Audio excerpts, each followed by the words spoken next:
오늘 하나님께서 우리에게 주시는 말씀은 호세아 14장 1절에서 9절까지의 말씀이 되겠습니다. 호세아 14장 1절에서 9절입니다. 호세아 14장 1절에서 9절을 교독하도록 하겠습니다. 제가 먼저 1절을 봉독합니다. 이스라엘아, 내 하나님 여호와께로 돌아오라. 내가 불의함으로 말미암아 엎드러졌느니라. 너는 말씀을 가지고 여호와께 돌아와서 아뢰기를 모든 불의를 제거하시고 선한 바를 받으소서. 우리가 수송아지를 대신하여 입술의 열매를 주께 드리이다. 우리가 아수르의 구원을 의지하지 아니하며 말을 타지 아니하며 다시는 우리의 손으로 만든 것을 향하여 너희는 우리의 산이라 하지 아니하오리니 이는 고아가 주로 말미암아 긍휼을 얻음이니이다 할지니라. 내가 그들의 반역을 고치고 기쁘게 그들을 사랑하리니 나의 진노가 그에게서 떠났음이니라. 내가 이스라엘에게 이슬과 같으리니 그가 백합과 같이 피겠고 레바논 백향목같이 뿌리가 박힐 것이라. 그의 가지는 퍼지며 그의 아름다움은 감람나무와 같고 그의 향기는 레바논 백향목 같으리니 그 그늘 아래에 거주하는 자가 돌아올지라. 그들은 곡식같이 풍성할 것이며 포도나무같이 꽃이 필 것이며 그 향기는 레바논의 포도주같이 되리라. 에브라임의 말이 내가 다시 우상과 무슨 상관이 있으리요 할지라. 내가 그를 돌아보라 대답하기를 나는 푸른 잣나무 같으리니 내가 나로 말미암아 열매를 얻으려 하리라. 함께 읽겠습니다. 누가 지혜가 있어 이런 일을 깨달으며 누가 총명이 있어 이런 일을 알겠느냐. 여호와의 도는 정직하니 의인은 그 길로 다니거니와 그러나 죄인은 그 길에 걸려 넘어지리라. 아멘. 할렐루야. 오늘은 회개와 그에 따른 회복이라는 제목을 가지고 함께 나누기를 원합니다. 오늘 본문 말씀은 마지막으로 이스라엘 백성에게 하나님께 돌아갈 것을 촉구하는 내용입니다. 하나님의 무섭고 두려운 심판은 돌이킬 수 없지만 심판을 받은 이후라도 여호와께 돌아간다면 하나님은 그들에게 회복의 소망을 허락하신다는 내용입니다. 이는 하나님께서 결코 당신의 백성의 멸망을 원하지 않으시며 일시적으로 징계하시며 심판하시더라도 이는 멸망시키기 위한 것이 아니라 회복과 구원을 위한 것이라는 사실을 보여주고 있습니다. 그러나 하나님은 이러한 회복과 구원을 거저주는 것이 아니라 죄에 대한 적절한 징계와 진실한 회개가 있어야지만 주신다는 것을 오늘 본문을 통해 말씀해 주고 있습니다. 우리 성도는 결코 죄를 가까이해서는 안 된다는 사실을 자각해야 할 것입니다. 성도는 죄와 그 죄에 따른 책임 그리고 그로 인한 하나님의 징계와 심판이 얼마나 엄중한 것인지를 알아야 하며 그리할 때 범죄의 자리로 함부로 나아가지 않아야 할 것입니다. 이미 죄를 지은 경우에 있어서는 죄와 이로 인한 형벌로 인하여 좌절하지 말고 하나님의 회복을 간구하며 철저히 회개의 자리로 나아가야 할 것입니다. 그리하면 자비로운 하나님께서 다시금 우리를 회복해 하사 과거의 축복된 삶을 다시 누리도록 인도하실 것입니다. 오늘 본문 말씀을 통해서 하나님께서 우리에게 어떠한 회개를 원하시는지 또 어떠한 회복을 통한 축복을 주시는지 알아보도록 하겠습니다. 1절을 보면 이스라엘아 내 하나님 여호와께 돌아오라. 내가 불의함으로 말미암아 엎드러졌느니라 라고 말씀하고 있습니다. 하나님을 배반하고 떠나 죄악 가운데 행하였던 이스라엘의 죄로 인해 하나님이 진노하심으로 심판을 받아 멸망해야 마땅한 그들에게 회복을 위해 돌아오기를 원하시는 하나님의 모습을 볼 수가 있습니다. 본전은 당신의 백성들을 향해 회개의 자리로 돌아오게 하시려는 하나님의 뜻이 있는 것입니다. 바로 고난받고 있는 이스라엘 백성에게 회개와 그에 따른 회복을 약속하고 계시는 것입니다. 고난받고 있는 이스라엘 백성들에게 이제는 회개함으로 다시금 나에게 돌아와서 예전에 너희들이 받았던 그 축복을 받으라고 하나님께서 오늘 1절 말씀 통해서 우리에게 알려주고 있습니다. 우리가 하나님의 음성에 귀를 기울이고 죄를 버리고 악을 멀리하고 심판의 자리, 징계의 자리에 나와 하나님께로 속히 나아가야 하겠습니다. 하나님께서는 당신의 음성을 듣고 죄를 회개하는 것을 지극히 기뻐하시며 잃은 양을 찾은 목자처럼, 잃은 드라크마를 찾은 여인처럼 그를 영접하며 회복해 하시며 다시금 축복된 구원의 삶을 살도록 인도하실 것입니다. 오늘 2절 말씀에서는 이스라엘 자손들이 하나님께로 돌아올 때 가져야 할 올바른 자세에 대해서 말씀하고 있습니다. 2절 말씀을 보시겠습니다. 너는 말씀을 가지고 여호와께로 돌아와서 아뢰기를 모든 불의를 제거하시고 선한 바를 받으소서. 우리가 수송아지를 대신하여 입술의 열매를 주께 드리리이다 라고 말씀하고 있습니다. 그것은 이스라엘이 회개하여 돌아오면서 형식에 치우친 제사가 아닌 하나님이 기뻐하시며 연락하실 만한 제사를 드려야 한다고 말씀해 주고 있습니다. 형식에 치우친 제사는 그저 좋은 송아지만 골라 바치면 그것으로 모든 것이 끝이라고 생각하고 정성과 진실이 결여된 도살만을 행하는 것입니다. 하지만 하나님이 기뻐하시며 연락하실 만한 제사는 모든 행사를 말씀 앞에 돌아보고 하나님께 합당한 입술의 열매, 곧 하나님의 은혜에 대한 깊은 감사와 찬양을 올려드리겠다고 다짐하는 것입니다.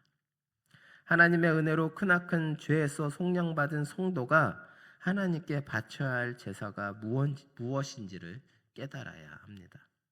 그것은 바로 입술의 열매, 곧 말씀의 근거에 죄를 깨달을 뿐 아니라 말씀의 근거에 하나님 앞에 합당한 삶을 살며 자신들의 크나큰 죄를 사하시고 바른 삶을 살도록 하신 하나님의 크신 은혜를 바로 헤아리며 그의 합당한 삶을 살겠다는 다짐을 표하는 것이라 할 수가 있겠습니다. 우리는 하나님 앞에 나올 때 합당한 제물을 가지고 나아가야 합니다.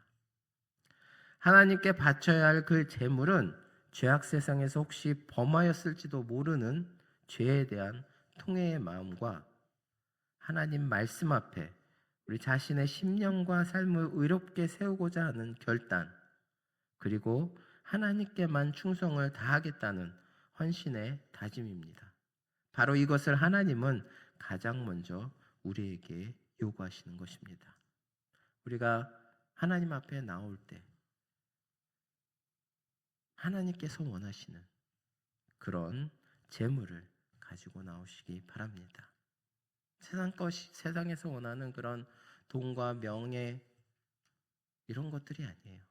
하나님께서 원하시는 것은 저희들이 진실된 마음으로 하나님 앞에 회개하고 통회하며 또 말씀을 가지고 가지고 사는 그런 삶 속에 있는 우리의 모습을 하나님께서는 원하신다는 것을 알아야 하겠습니다. 3절 말씀을 보시겠습니다. 3절 말씀은 회개하여 하나님께로 돌아오는 이스라엘 자손이 하나님 앞에 앞으로 어떻게 행할 것인지를 다짐하는 내용입니다. 이스라엘은 종교 혼합주의에 물들어서 여호와 하나님을 신으로 섬기면서도 동시에 주변 나라에서 수입된 바알과 아세라 등 수많은 우상들을 섬기는 죄를 범하였습니다. 또한 송아지의 형상을 한 금송아지를 만들어 여호와로 섬기며 이를 위한 단을 만들기로 하였습니다.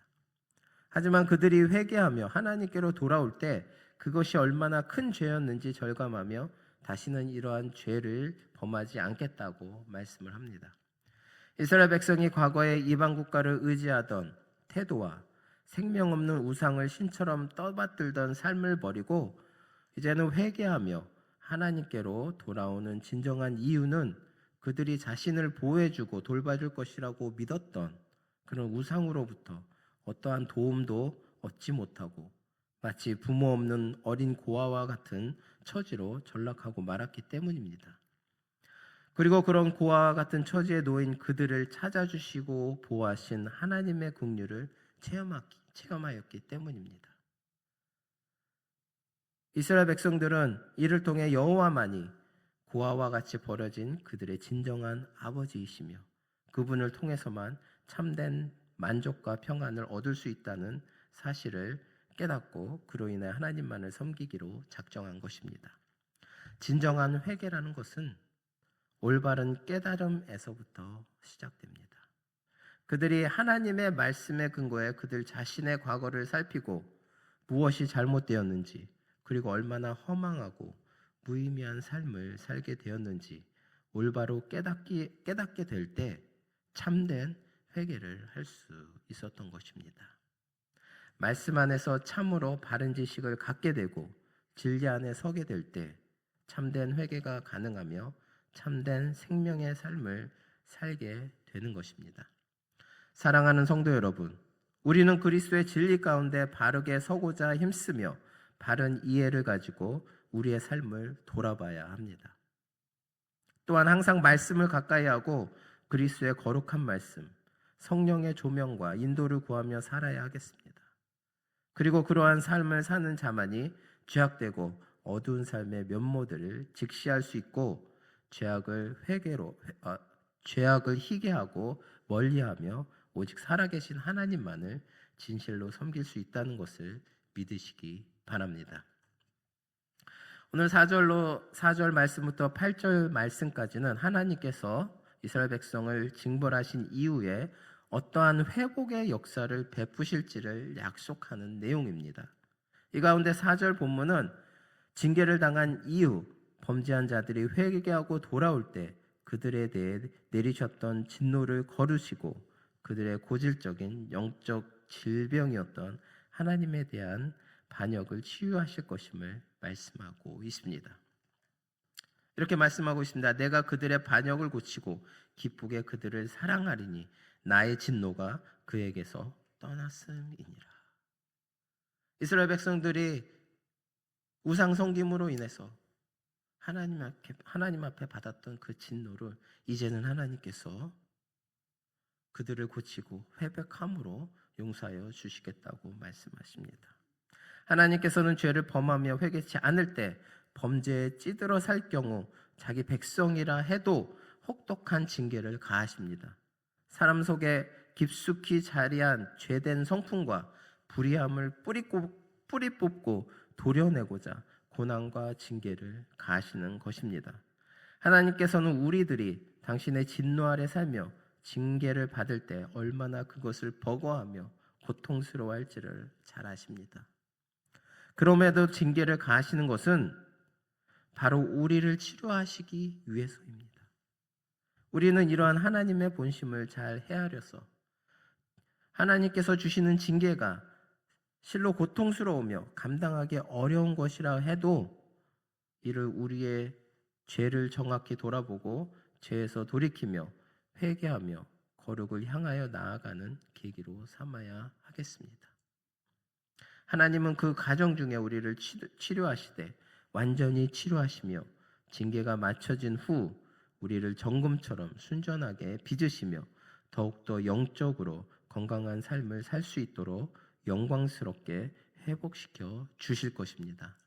그런 하나님을 의지하며 우리가 아무리 어려운 가운데 주시는 하나님께서 우리에게 주시는 삶 가운데 우리에게 주시는 그 힘든 것들을 우리가 받아들이고 온전히 하나님을 의지하고 믿고 나아갈 때 하나님께서는 우리에게 더욱더 정금과 같은 그런 삶으로서 축복된 삶으로서 인도해 주실 것입니다.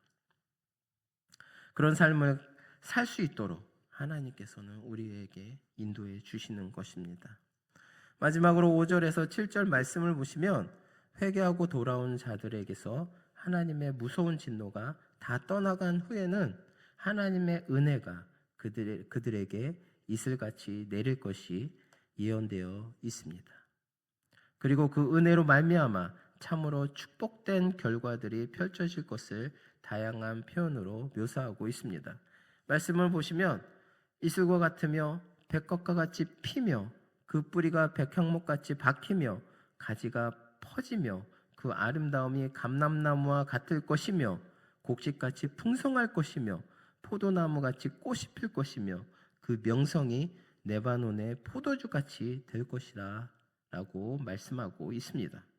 바로 그들의 삶이 하나님으로 말미암아 견고하게 세워져 어떠한 상황에서도 흔들리지 않을 것이며 과거 죄악으로 요동하던 삶이 아닌 하나님께만 마음을 두고 견고히 그분만을 신뢰하는 그런 상태를 유지할 것과 또 삶의 자리에 풍성한 결실이 맺혀지고 넘치는 복을 누리고 필요한 모든 것이 다 채워질 것이라는 축복을 말씀하고 있는 것입니다.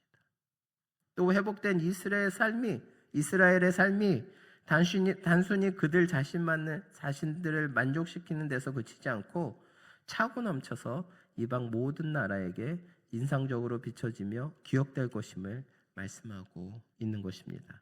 하나님께서는 당신과 연합한 자, 당신을 온전히 의지하며 당신만을 섬기는 자들에게 이처럼 놀라운 축복의 약속을 주시며 실제로 그것을 누리게 하시는 것입니다. 진정으로 축복된 삶, 형통된 삶, 넘치도록 풍요로운 삶, 흔들림 없이 굳건한 삶을 살길 바란다면 그 어떤 것보다 하나님과의 관계를 소중하게 여기시고 그것을 지키기 위해 힘을 다하시는 저나 여러분 되시기를 바랍니다. 오늘 본문 말씀을 통해 알 수 있는 것은 이스라엘에게 회개를 촉구하는 내용, 그리고 회복의 약속, 회복 이후에 놀라운 축복이 제시되어 있음을 우리가 볼 수가 있었습니다. 지금까지 이스라엘의 면모를 보면 너무나 실망스럽고 절망적인 것 외에는 찾을 수가 없다 해도 과언이 아닐 정도로 정말 한심한 모습들이었습니다. 그토록 음란하며 그토록 가증한 일을 자행한 그들에게 소망이나 회복이라는 말 자체가 어울리지 않으며 과분한 것이라 할 수 있을 것입니다. 그러나 그처럼 가증한 일, 악한 일을 저지른 자들에게도 하나님은 소망을 남겨두고 회복을 꿈꾸게 하시는 분입니다. 우리는 본문 말씀을 통해 하나님께서 얼마나 오래 참으시며 긍휼이 풍성하신 분인지를 깨달아 알 수 있습니다. 하나님은 결코 스스로 일어설 수도 없고 소망을 기대할 수도 없는 그 자체가 절망이며 암흑이라 여겨지는 이스라엘에게 소망을 주신 은혜와 긍휼이 한량 없으신 분이십니다. 이러한 하나님의 면모는 오늘 우리가 어떠한 상황에 있다고 할지라도 하나님께서는 결코 그 택한 백성인 우리를 버리지 않으시며 궁극적으로 구원의 은혜를 베푸시고 회복의 역사, 소망의 역사를 꿈꾸게 하시는 분임을 잊지 말아야 할 것입니다. 우리가 아무리 죄 가운데 거할지라도 우리가 하나님을 다시금 하나님 앞에 돌아와 우리의 죄를 회개하고 또 하나님 앞에 그 말씀 가운데 온전히 살아갈 때 하나님께서는 우리의 회개를 받아주시고 우리를 더욱더 정금같이 단련시켜 주시며 또한 우리의 삶이 더욱더 풍성한 삶이 될 수 있도록 인도해 주신다는 것을 잊지 마시기 바랍니다. 하나님으로 인해 일어서며 하나님의 크신 은혜와 긍휼로 인해 언제나 구원의 확신, 소망의 내일을 기대하는 삶으로 오늘 하루도 승리하시는 저나 여러분 되시기를 바랍니다. 기도하시겠습니다. 사랑의 하나님 감사합니다. 주님, 저희들 주님의 은혜 가운데 살고 있지만 저희들 죄 가운데 거할 때가 너무나 많이 있습니다. 오늘 세상죄에 빠져서 주님께서 원하시는 그 삶 가운데 나아가지 못할 때가 너무 많이 있습니다. 주님께서는 이제 이스라엘 백성들이 그 죄 가운데 거하였지만 하나님 앞에 돌아왔을 때 온전한 마음으로 회개하며 돌아왔을 때 더욱더 축복의 은혜를 내려주신 것처럼 저희들 또한 주님 앞에 저희들을 주님께 말하지 못한 그 모든 죄들을 이 시간 내려놓고 나옵니다. 주님, 그런 저희들을 붙잡아 주시고 더욱더 정금같이 단련시켜 주시고 또 저희들의 삶이 주님의 은혜와 긍휼 가운데 풍성하여지는 축복의 삶이 될 수 있도록 인도하여 주시옵소서. 감사드리며 예수 그리스도의 이름으로 기도드립니다. 아멘.